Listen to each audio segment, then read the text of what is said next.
बिस्मिल्लाहिर्रहमानिर्रहीम। तो हमने ग्लाइकोजेनेसिस यानी ग्लाइकोजन सिंथेसिस को डिस्कस कर लिया था। अब हमने जो टॉपिक डिस्कस करना है वो है ग्लाइकोजिनोलाइसिस, यानी ग्लाइकोजन जो बना लिया था हमने, अब उसको डिग्रेड करके ग्लूकोज में कन्वर्ट करना है, जिससे हमने ग्लाइकोजन बनाया था। ठीक है। और यहाँ पर आपके पास ये किस पर्पज़ के लिए होता है कि जब भी बॉडी में जो है वो ग्लूकोज का लेवल कम होता है तो जो मसल्स होते हैं उनको एनर्जी प्रोवाइड की जाती है। ठीक है।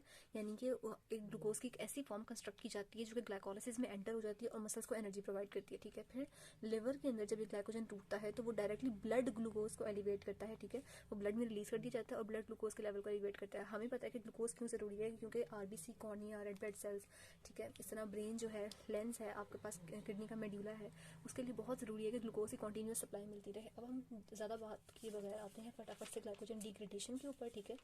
जिस तरह हमने ग्लाइकोजन सिंथेसिस के अंदर दो मेजर एंजाइम्स को डिस्कस किया था। एक तो हमारे पास ग्लाइकोजन सिंथेस था, ठीक है, जो कि जिसको अपने काम करने के लिए प्राइमर की ज़रूरत थी, और दूसरा हमारे पास था कौन सा एंजाइम, ब्रांचिंग एंजाइम। ठीक है।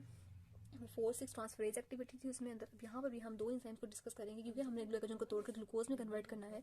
तो ग्लाइकोजन फॉस्फोराइलेज इसका मेन एंजाइम है। ठीक है। और फिर एक डी ब्रांचिंग एंजाइम आएगा जो कि ब्रांचेस को तोड़ेगा। ठीक है। तो अब हम बात करते हैं कि सबसे पहले क्या किया जाता है कि एक बात याद रखें कि अगर ये ग्लाइकोजन का मॉलिक्यूल है पूरा, ठीक है, और यहाँ पर एक ब्रांच यहाँ लगी हुई, एक यहाँ लगी हुई, यहाँ लगी हुई, यहाँ लगी हुई, ठीक है, और ये मुख्तलिफ ग्लूकोज मॉलिक्यूल्स यूँ अटैच हैं। ठीक है। पता नहीं मुझे गोली बनाने में क्यों मसला होता है, लेकिन चले मैं बनाती हूँ।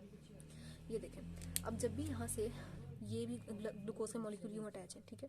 अब आपको पता है कि इन सब ग्लूकोज मॉलिक्यूल्स में अल्फा 1 ग्लाइकोसिडिक बॉन्ड है, सिवाय उस पॉइंट के जहाँ पर ब्रांच लग रही है, यानी यहाँ पर, यहाँ पर, यहाँ पर और इस वाले पॉइंट पर, जहाँ पर भी किसी ग्लाइकोजन मॉलिक्यूल के साथ डायरेक्टली यहाँ पर पहला ग्लूकोज आकर लग रहा है किसी भी ब्रांच को बनाने के लिए, यहाँ भी ब्रांच लगी हुई है, यहाँ पर भी, तो ये वाला जो बॉन्ड होता है ये आपके पास अल्फा 1 6 ग्लाइकोसिडिक बॉन्ड होता है। बाकी सारे अल्फा 1 4 ग्लाइकोसिडिक बॉन्ड होते हैं।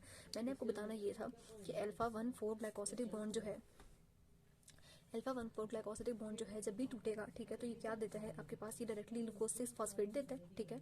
जिसको बाद में हम ग्लूकोज में कन्वर्ट करते हैं। ठीक है। सॉरी, ग्लूकोज 1 फॉस्फेट देता है, क्योंकि हमने ग्लूकोज 1 फॉस्फेट को ऐड किया है तो ये ग्लूकोज 1 फॉस्फेट देता है। ठीक है।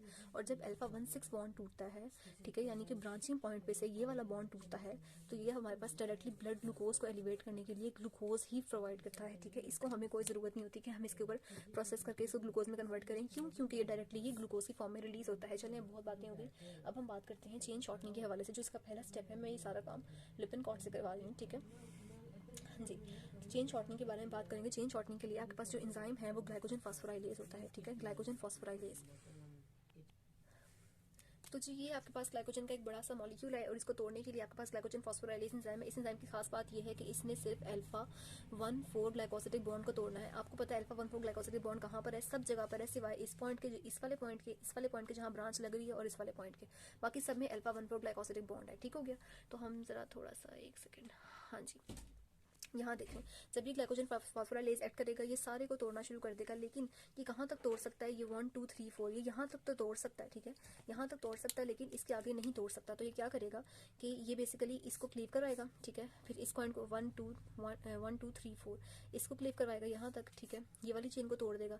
फिर 1 2 3 4 1 2 3 4 यहाँ तक, और इस पॉइंट को तोड़ देगा। अब होगा क्या कि इसने यहाँ से तोड़ दिया। अब आप सोचेंगे कि यार यहाँ पर क्यों नहीं तोड़ पाया ये? उसकी वजह ये है, ग्लाइकोजन फॉस्फोराइलेज की एक स्पेशलिटी है कि ये सिर्फ और सिर्फ 4 ग्लाइकोसाइल रेसिड्यूज जब बच जाते हैं किसी भी ब्रांच पर, तो ये अपना काम बंद कर देता है वहाँ पे। ठीक है। और